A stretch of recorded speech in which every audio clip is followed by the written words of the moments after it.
Peru, forced sterilization is still leaving a dark shadow in its victims' lives. Will their voices one day be heard?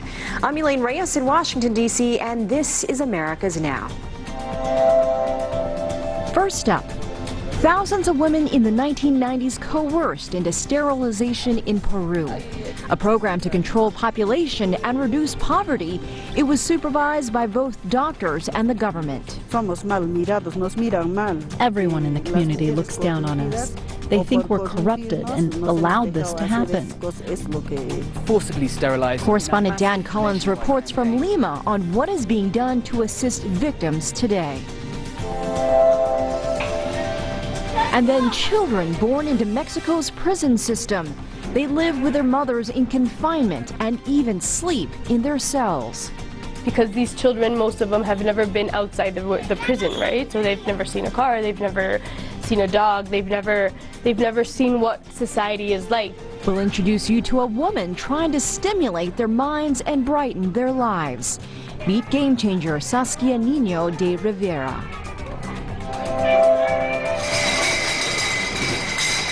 Later, the country of Chile has a rich history of producing fine wine. But did you know their principal trading partner is China? Ahora estamos en Maipo. Correspondent Harris Whitbeck visits some of the vineyards sending wine from Chile to China.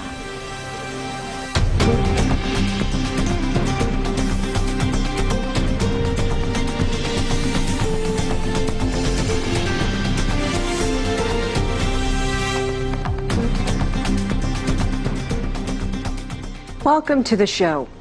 More than 200,000 Peruvian women and men were sterilized during the government of Alberto Fujimori in the 1990s. He's serving 25 years for human rights crimes and corruption. His daughter Keiko Fujimori narrowly lost Peru's presidential elections in June. But her party will control the country's Congress just as thousands of forced sterilization victims continue the long wait for justice. Correspondent Dan Collins reports from Peru.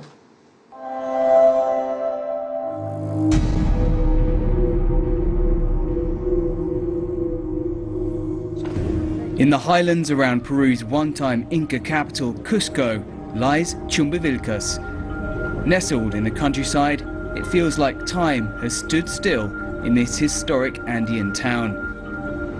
And for many women of a certain age who live here, so too have their lives. They were sterilized as part of a state program 2 decades ago. Y a mí también me han colocado en mi brazo derecho el suero y por vía oral nomás la anestesia. La anestesia a mí no me ha cogido, así mirando nomás a mí me han hecho el corte, mirando nomás. En ningún momento he perdido conocimiento yo.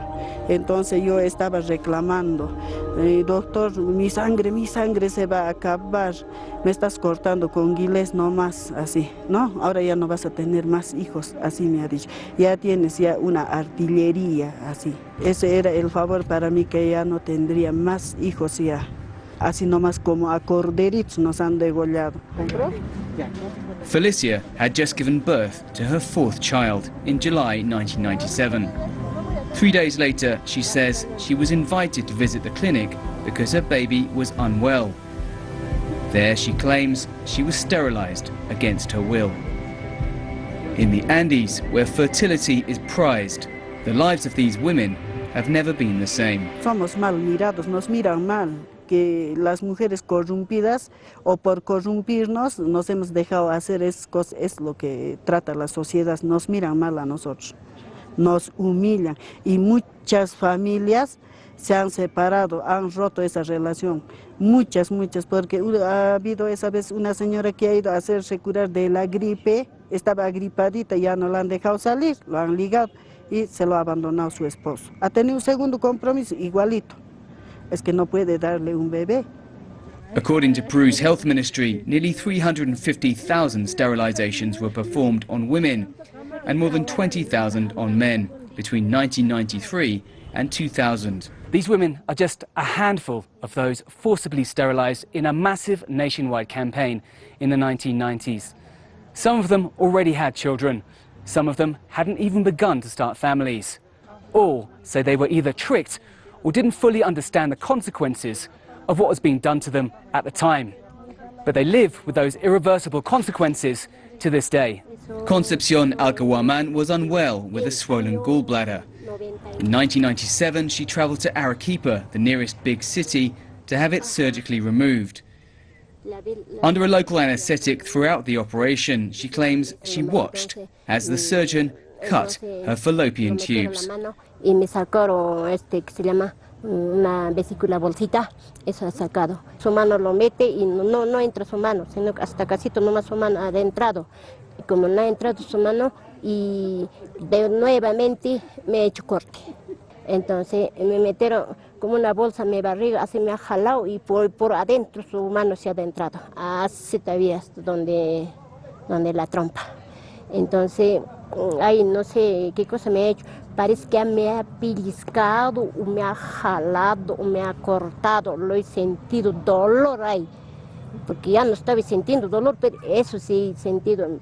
Me he saltado todavía así y me he doblado mi cuello así. Y ahí ya no me recuerdo, me he perdido mi sentido. Unlike her companions, she had no children before the operation. She says being childless has destroyed her home life. Ni siquiera con mi esposo vivo bien. Estamos un poco, o sea, alejados. Ahorita tampoco no está acá, mi esposo está en Arequipa. Cualquier rato, cualquier hora, cuando le da la gana se va. Como no tiene hijo, entonces no tiene cariño para mí. Así, por ese causa de Fujimori, yo me encuentro así, sin apoyo, sin nadie, solita, no sé, cuando voy a envejecer, no sé a quién me voy a apoyarme, no puedo, no con quién vivir, solita vivo en Meca.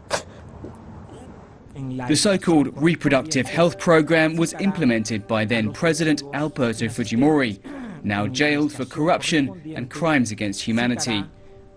But he's never been tried for the alleged forced sterilization of tens of thousands of women. At least 18 women are known to have died from complications arising from the surgical procedure. Fujimori claimed he wanted to cut the birth rate from an average of more than 3.7 children per woman, and sterilization was voluntary. But witnesses say doctors and nurses were given quotas and even offered bonuses for every woman they sterilized. As the head of the Medical Doctors Union in Piura, in northern Peru in 1997, Dr. Hernando Ceballos defended colleagues who refused to take part in the program. El ministerio ponía plazos, es decir, por ejemplo, 150 a 200 personas tienen que ser captadas para ser esterilizadas este fin de semana. Para esto se generaban algunos incentivos, o darle, por ejemplo, algunos equipos a los establecimientos para que puedan funcionar, o algunos premios, ¿no?, al personal que llegaba a estas metas o que superaba las metas. Y por supuesto, para esto se hacían especie de festivales para facilitar la captación de las pacientes. Ceballos, now a congressman-elect, says the forced sterilizations may have happened more than 15 years ago, but the impunity surrounding the case is as present as the Fujimori name in modern Peruvian political life. The jailed former leader's daughter, Keiko Fujimori, lost the presidential elections by the narrowest of margins. In a speech at Harvard University late last year, Keiko Fujimori said individual medical staff were responsible for the forced sterilizations. Y han habido varias investigaciones en diferentes gobiernos. Y estas investigaciones lo que señalan es responsabilidades personales en los médicos que no respetaron estos protocolos. Yo condeno la actitud de estos médicos irresponsables. Y como mujer y como madre de 2 niñas, me solidarizo con todas estas mujeres. Y aquellas que han sido dañadas tienen que recibir una reparación por parte del Estado. Pero como mujer también creo que tenemos el derecho a tener la información de decidir cuándo y cuántos hijos tener. But Ceballos maintains that it was not the actions of individual doctors, but a state policy. Es tan falso esto que existe documentación, hay documentación muy clara, firmada por los directores regionales de salud, donde solicitan que se cumplan las metas. Presentamos una denuncia a la Fiscalía porque se pretendía, mediante documentación, que en ese establecimiento se realicen cerca de 300 esterilizaciones, intervenciones de AQB, en el lapso de menos de una semana, en casi un fin de semana, cuando ese establecimiento no tenía capacidad ni siquiera para atender a las pacientes que daban a luz de manera normal. The long-time front-runner Fujimori lost the elections by less than 1%. Huge protests against her presidential candidacy highlighted issues like the forced sterilizations. Protesters pointed out that Keiko had served as her father's first lady from 1994 until he fled to Japan in 2000, from where he resigned by fax. Han pasado más de 14 años y no hay ningún responsable, no hay ninguna sentencia, no hay ningún culpable, no hay reparación para las mujeres. Creemos de que las esterilizaciones forzadas, el caso de esterilizaciones forzadas tiene un tinte y un sesgo, aparte de machista, también racista. Por eso creemos que principalmente no es un tema de agenda nacional. Las personas no reconocen eso como un crimen de lesa humanidad. In 2074 cases, women testified that the procedure had been done against their will. A criminal investigation on behalf of those victims has been reopened to include Fujimori, his health ministers, and other health service operators. Han pasado cerca de 14 años. Este es un caso que, a pesar de la gravedad y, digamos, lo odioso de los detalles del caso, es un caso que también ha tenido resistencias para los fujimoristas en general, los partidarios del señor Alberto Fujimori. Este es un caso muy sensible, es un caso que los vincula con graves violaciones a los derechos humanos, pero que ellos han alegado no haber cometido, a pesar de las pruebas contundentes que existen. But after a long wait, forced sterilization victims are, for the first time, being registered in a national database. Cusco's public defender Roberto Chavez told CCTV officials in his region had logged hundreds of victims. Este proceso de inscripción le genera 3 derechos fundamentales. El derecho de salud, que es a través de su inscripción en el registro de salud, un beneficio económico, o sea que es una atención gratuita, ¿no? Asimismo también el derecho a un tratamiento psicológico, ¿no? A través del Ministerio de Salud, ¿no es cierto? Y de parte de nuestra institución, el Ministerio de Justicia y de la Defensa Pública, la atención legal en cualquier otra materia o asunto legal que la víctima requiera. Most of the women just want the recognition that what was done to them was wrong, as well as financial compensation. But it cannot undo the past, says Felicia Mamani. Ni siquiera la indemnización que con el tiempo nos pueda dar, nada nos va a aliviar, porque nosotros así moralmente siempre vamos a estar heridas, resentidas. Nosotros necesitamos un tratamiento psicológico constantemente, porque una sola vez, ni siquiera una sesión completa nos va a hacer, ni así el daño va a estar reparado, el daño ya está hecho ya. Years have passed for the forced sterilization victims to be officially recognized. Meanwhile, the long walk for justice continues.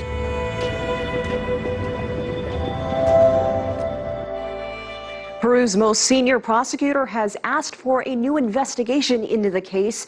It could determine whether health ministers and former President Fujimori can be prosecuted on human rights charges for implementing the forced sterilization program.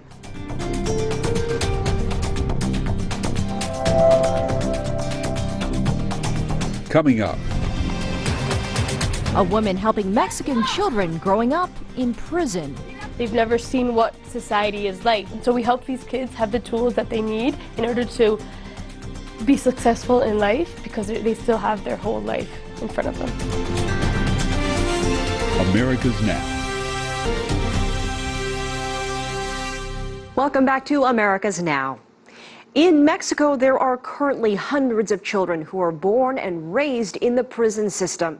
For the past 3 years, a Mexican NGO called Reinserta has been working with these children and their mothers to help improve their living conditions and prepare them for a better future. The organization's director, Saskia Niño de Rivera, is this week's game changer.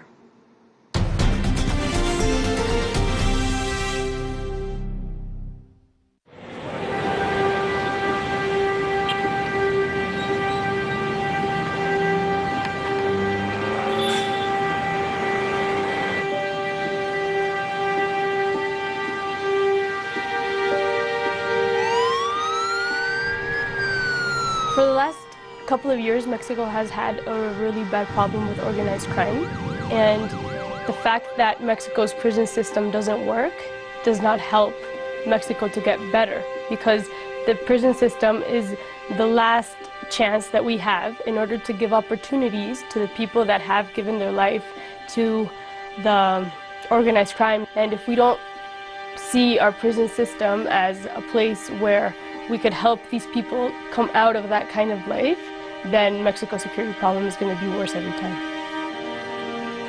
My name is Saskia Niño de Rivera. I'm 28 years old and I'm founder and director of Reinserta. Reinserta is a non-profit organization that works inside Mexico's prisons. We tried to bring society and real life into the prison.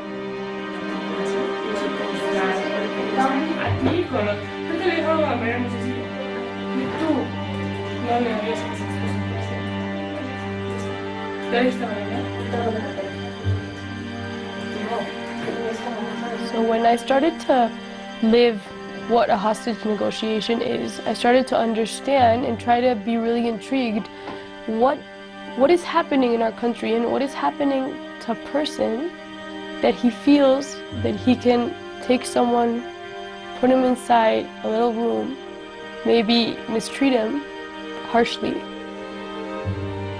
because he needs money or he wants money. And the first time I went into a prison, I turned around and I said, this is it. Like, these people are miserable. This is not a readaptation center. This is a criminal university. Like, this is crazy. And I started to listen to these people tell me their stories, and they told me what they went through. And I'm not justifying the fact of what they did. I don't. It's just we have to understand what they're going through and what has taken them to the point where they have no empathy for someone that they're doing such horrendous things.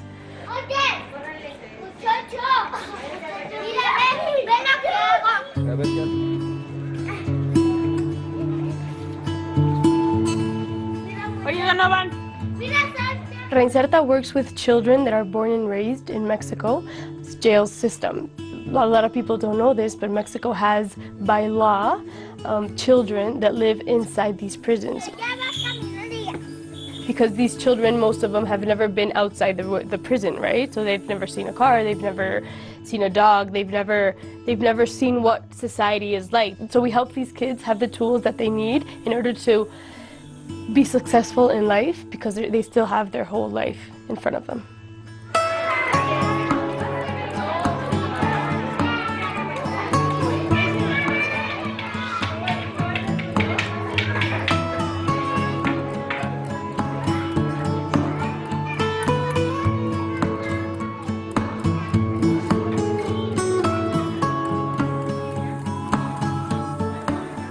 From being with their mothers 24 hours a day, they go to see their mothers once a month.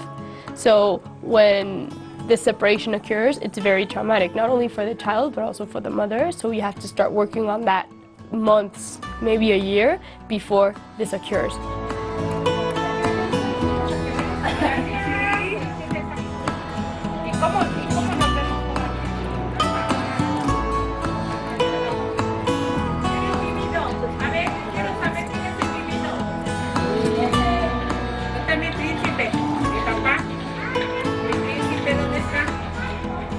Ese es un encontronazo de vida porque es el motor principal de nosotros como pareja, el de mi mamá y el de mi hermana, ¿no? Y entonces el hecho de prepararlo, de decirle, ya no vas a estar aquí, o sea, no hay palabras que tú le puedas decir a un niño, ya no vas a estar con nosotros, porque él es lo único que conoce, ¿no? Su núcleo familiar está aquí. Tuve la fortuna de encontrarme con Reinserta México. Me ha llevado a poder tener a mi bebé aquí y de mostrarle a mi bebé que no solamente es esto, ¿no? Que hay cosas, que hay personas, que hay colores, que hay números.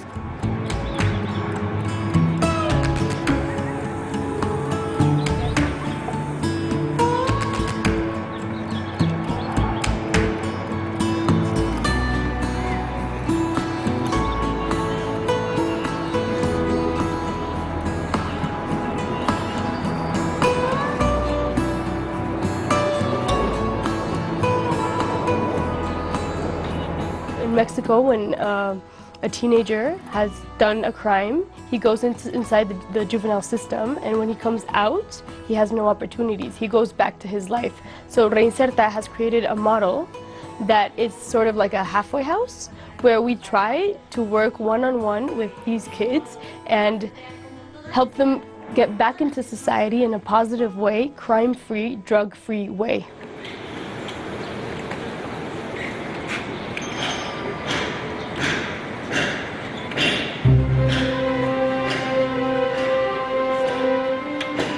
Uno cuando sale de esos lugares se encuentra sin nada. O sea, estás en el nidito, ¿no?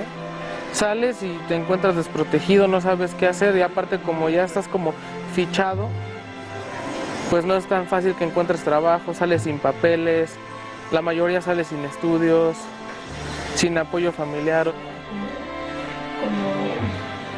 El documental que, y entonces ya darte como las líneas de acción, como a ver, y te van a agarrar en un estudio y todo, y te contaron Sí, me contó.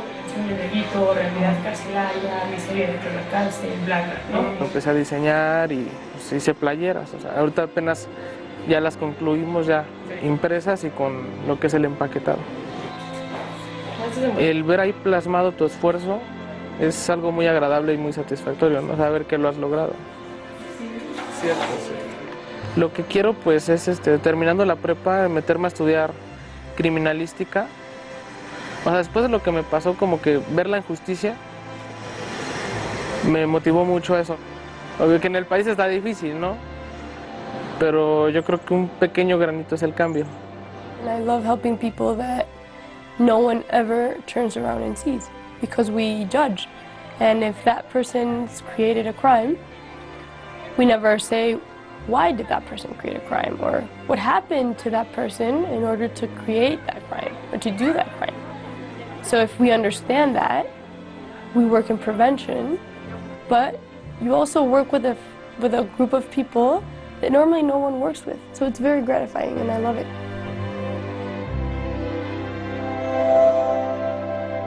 Reinserta is working on a proposal to lessen the amount of time children spend in the prison system from 6 years to 3 years. This would help integrate them into society earlier and better prepare them for the future.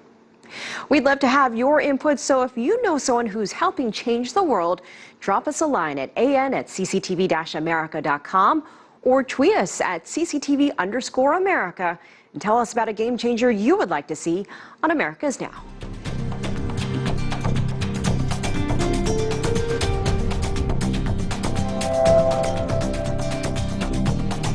Coming up. A Chilean wine tour reveals the region's heady heritage. Lo que nos inspiró es que, bueno, llevábamos mucho tiempo ya en China. We were inspired when we saw an increase in the consumption of imported wines. People started having a different conception of wines. Reason to drink wine changed. The middle class started to expand, and there was a trend towards consuming more healthful products within the alcoholic beverage category. America's Now. Welcome back. Krug, Dom Perignon, names that are synonymous with fine wines and champagnes, are increasingly popular in China, to the point where the owners of Moet has started producing their own luxury brand of red wines there. Ao Yun, made in Yunnan province, goes for 300 euros a bottle. But the fascination with red wine in China doesn't end there. Wines from Chile are experiencing huge growth in China, making trade ties between them even stronger. America's Now correspondent Harris Whitbeck reports on the Chilean vineyards that are reaping the benefits.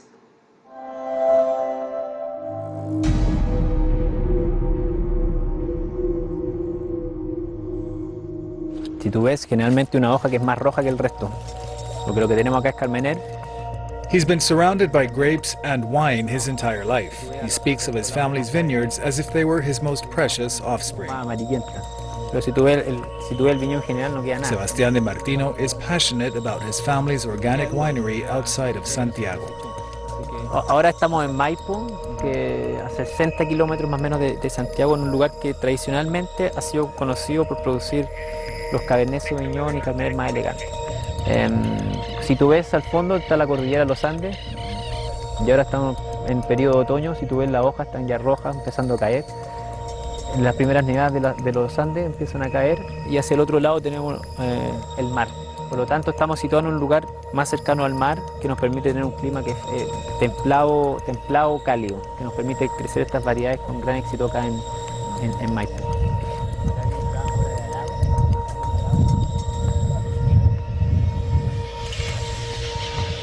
He delights in the mineral qualities of the earth, the mix of cold air from the Andes and salty breezes from the Pacific that conspire to help create beautiful wine.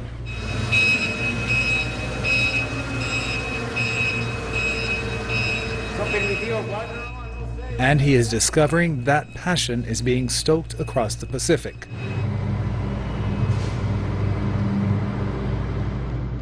Like many Chilean wine producers, De Martino is seeing a sustained and growing interest from China in the red wines he produces.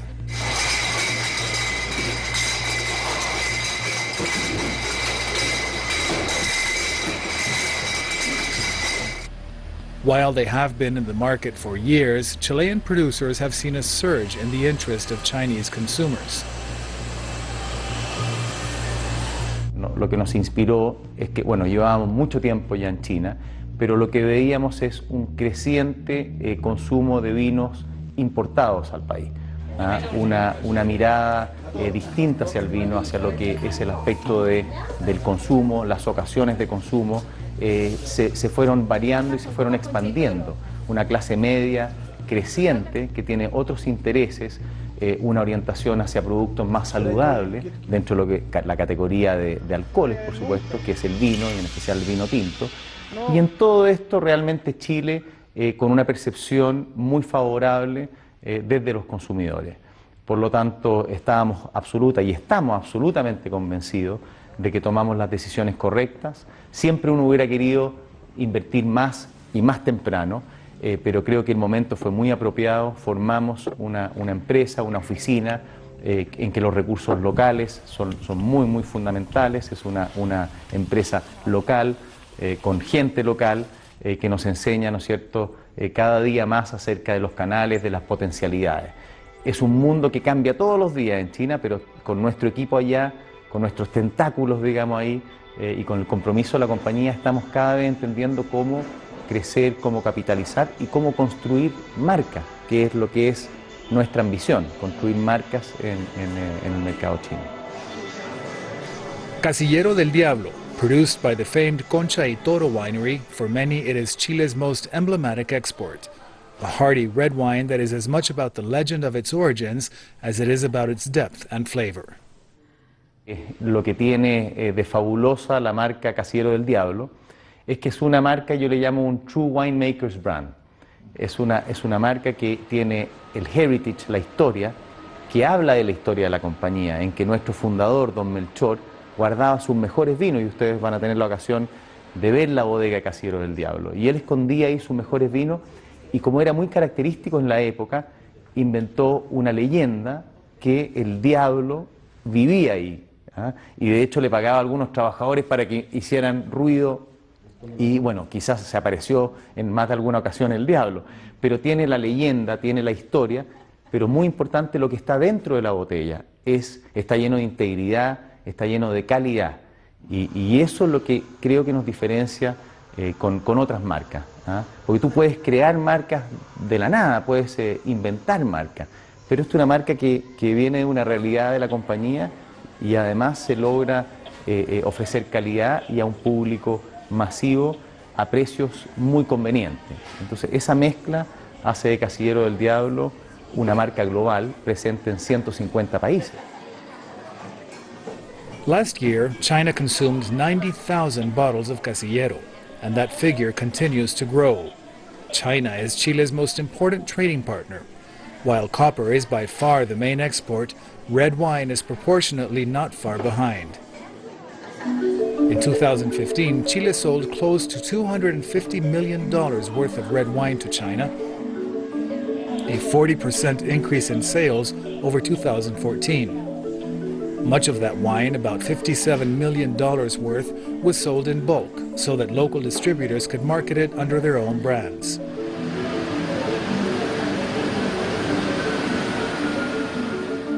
The industry accounts for 600,000 jobs in Chile, and it is so large that it has propelled Chile to the number 4 spot among global exporters of wine. The Chilean government wants that trend to continue. Roberto Palva is in charge of that effort as head of the Chilean Trade Office. Nosotros creemos que tenemos un gusto distinto. No es sustituto el vino chileno del vino francés, del vino argentino. Un Malbec argentino es una maravilla y un Bordeaux francés también lo es, un Bourgogne. El vino chileno tiene otro espesor, otros taninos, otra fuerza. Es un vino que tiene mucha fuerza. Tal vez, esto es una hipótesis de trabajo, con los alimentos chinos, que son alimentos densos, son alimentos fuertes, la comida china es una comida de mucha fuerza, este vino chileno con más taninos, con más fuerza, ha caído muy bien. Esa es una hipótesis de trabajo que la vemos en muchos mercados. No somos sustitutos de otros vinos, somos un complemento de la mesa de las familias chinas. Es un esfuerzo de ProChile y de los empresarios. ProChile es una bonita alianza público-privada. Nosotros le transferimos fondos mediante concursos, ferias al sector privado para promover el vino chileno en el mercado chino, pero los empresarios lo han sabido aprovechar, han sabido desplegarse, han sabido cuidar al mercado chino con productos de buena calidad.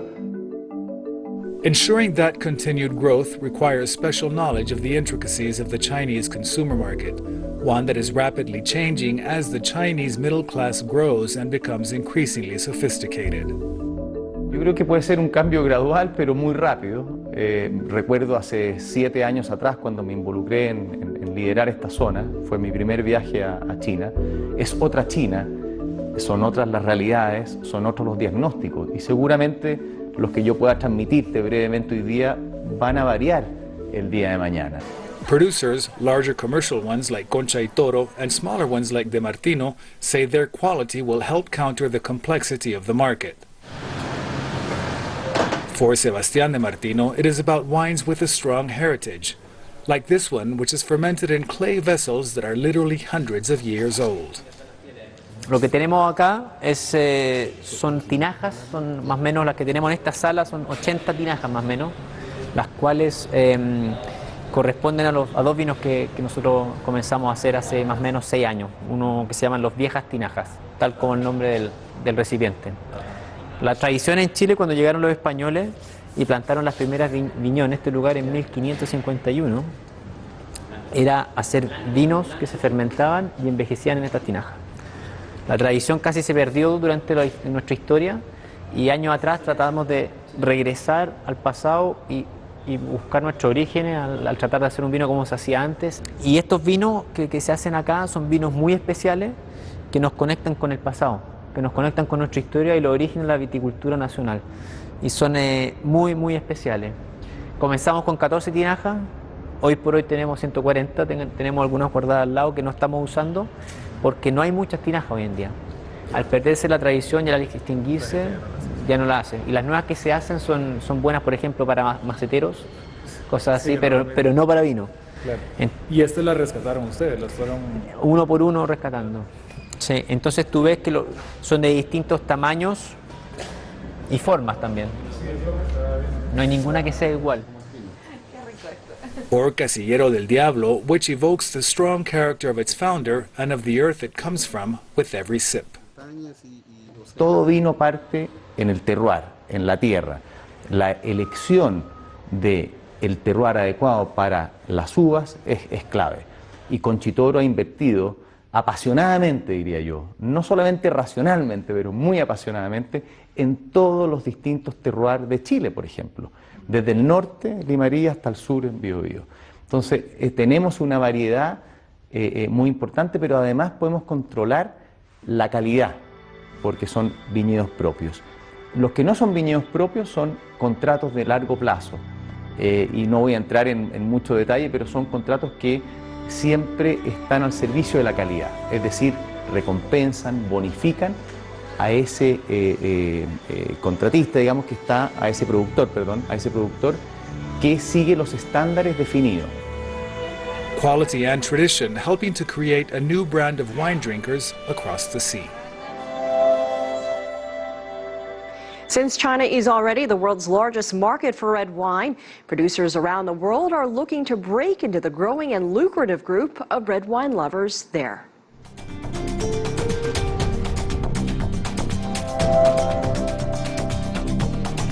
Coming up. A chocolate boutique with sweets almost too exquisite to eat. Really from an early age, my mom kind of impressed upon me the importance of some of these indigenous and ancestral foods, particularly chocolate. I think it's like a point of pride for a lot of Mexicans and Latin Americans that chocolate is really native to the region. America's Now. Welcome back to America's Now. Chocolate has been around for 2,000 years. It originated in Mexico, but consumption of it began as a drink, and it wasn't sweet, but bitter. The Aztec and Mayan civilizations believed it was good for their health.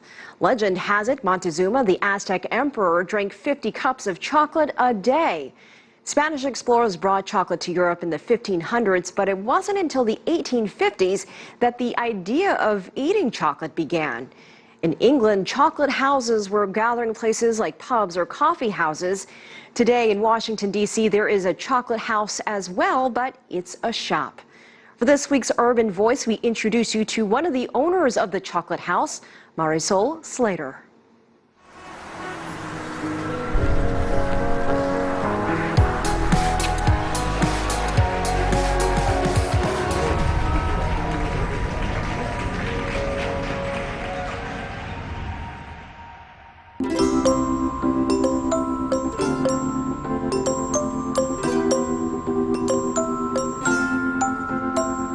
Tucked away in a corner of Washington, D.C.'s trendy DuPont Circle neighborhood lies a tempting treasure, a sweet retreat called the Chocolate House.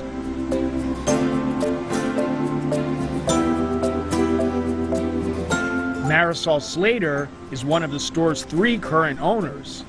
The shop was opened about 10 years ago. It was opened by a gentleman who was a flight attendant and traveled all around the world, and he loved to buy different chocolates from every place that he was stopped while he was flying. And that was sort of his idea for the shop, was kind of like a wine shop but for chocolate.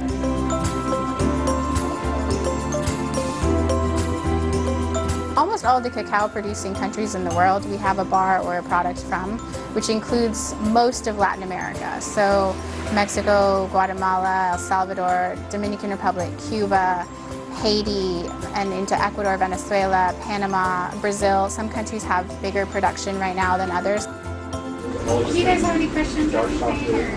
Like the cacao tree, Marisol's roots are planted in Latin America as well. My mom is from Chiapas, Mexico, and grew up in Mexico City. I was born in South Carolina, and really from an early age, my mom kind of impressed upon me the importance of some of these indigenous and ancestral foods, corn, different fruits, and then particularly chocolate. I think it's like a point of pride for a lot of Mexicans and Latin Americans that chocolate is really native to the region. It's native to the Americas.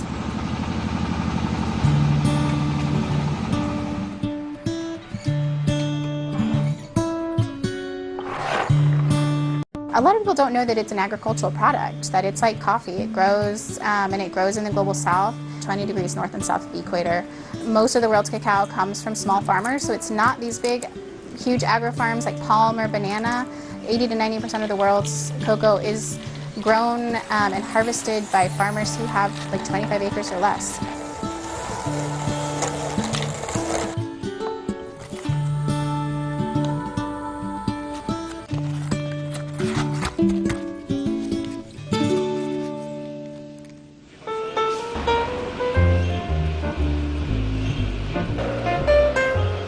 People always think about like Belgian chocolate or Swiss chocolate, but Europe gets its reputation for chocolate from production.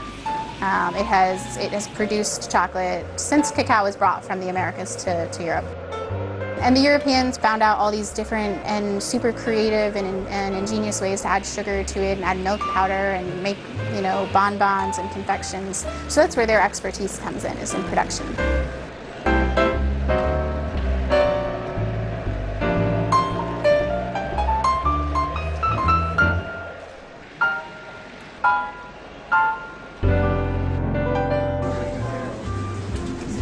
The chocolate house features creative flavors like whiskey pecan, cherry blossom, champagne, and passion fruit.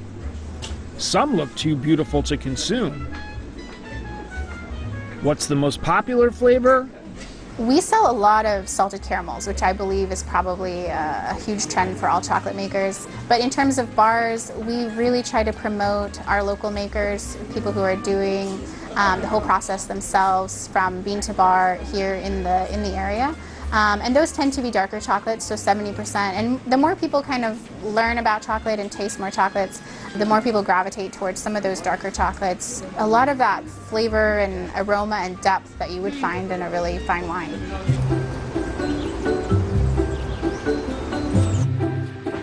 We have a number of bean to bar makers, and those are people, when we say bean to bar makers, those are people who start with the cacao bean and then roast, grind, and turn it into a bar. And then we have a number of chocolatiers, and chocolatiers are people who take the finished kind of chocolate product, like a bar or chips of chocolate, and they melt it down and they turn it into these like beautiful painted filled chocolates, confections, caramels, and things like that.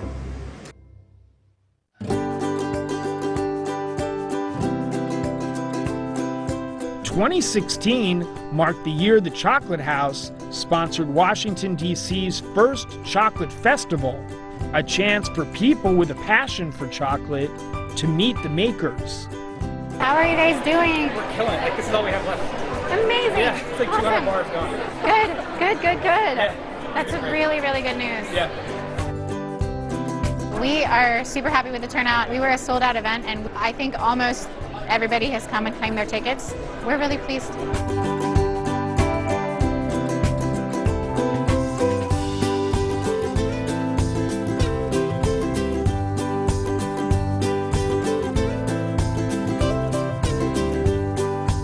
We have a lot of local DC, Maryland, Virginia makers today. That's who we reached out to first to support and kind of invest in the festival. And then we have some international makers, Picari from Ecuador, Diestro El Sabo from Bolivia.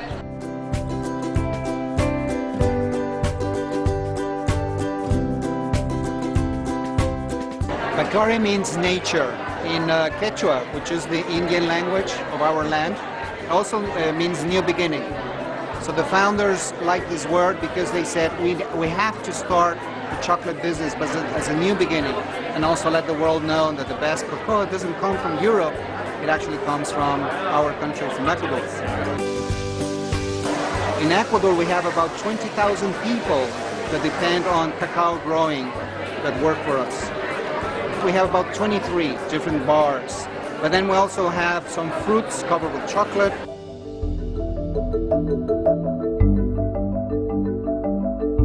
There are 5 types of bars, but we also have 100% cocoa powder.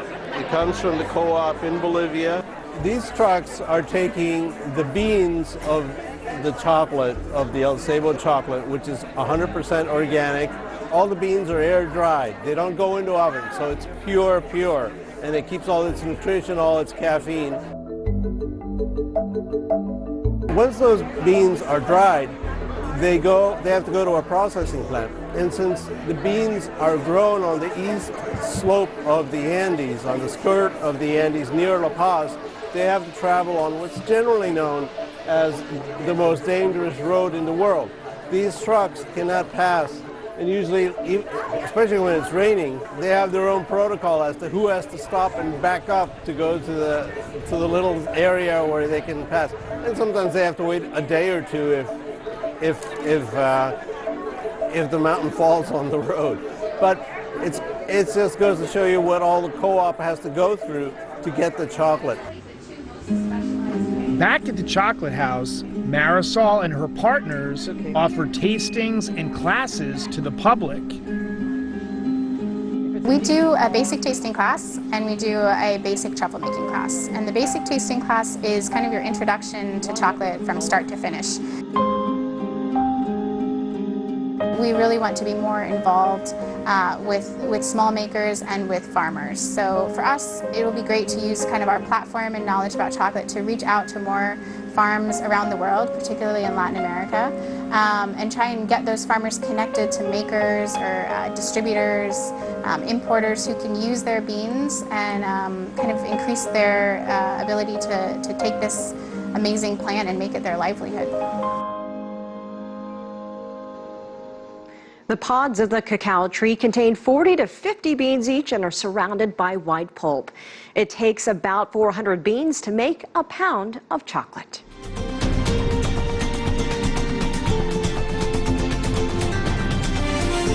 America's Now.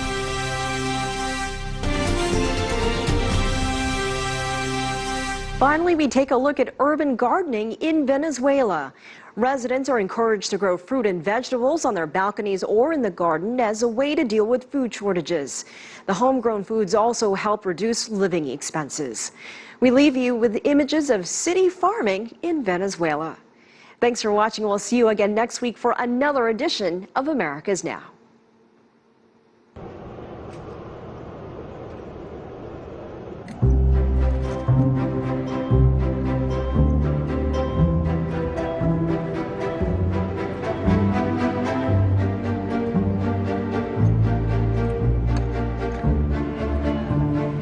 Todo lo que estamos sembrando aquí, hojas que tienen alto contenido de hierro y de otros minerales que nos sirven para completar la mesa.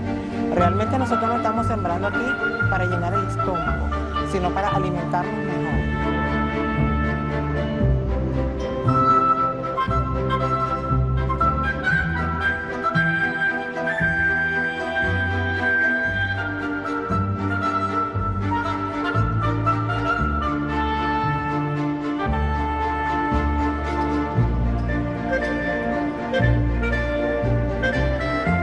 Nosotros cosechamos y cultivamos en nuestras propias casas.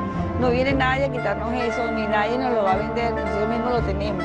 Lo obtenemos nosotros mismos y ya ahí abaratamos el costo de la vida.